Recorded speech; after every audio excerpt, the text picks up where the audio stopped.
లక్ష్మీనారాయణి అమ్మవారి ఆలయం 100 ఎకరాల విస్తీర్ణం, 1500 కిలోల బంగారంతో 400 మంది శిల్పులు 6 ఏళ్ల నిరంతర శ్రమ, అద్భుతమైన శిల్పచాతుర్యం, సుమారు 600 కోట్ల రూపాయలతో వెరసి తమిళనాడులో శ్రీపురంలో ఉన్న శ్రీ లక్ష్మీనారాయణి అమ్మవారి స్వర్ణ దేవాలయం తయారైంది.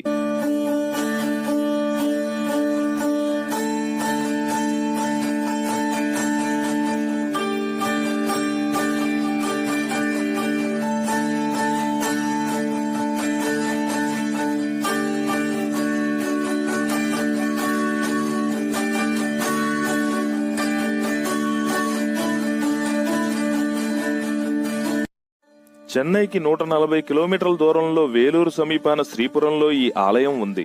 ప్రారంభంలో ఈ ప్రాంతం తిరుమలై కోడిగా ప్రసిద్ధి. మహాలక్ష్మి ఆలయాన్ని నిర్మించిన తర్వాత శ్రీపురంగా మార్చారు. ఆలయాన్ని చేరుకోవాలంటే 1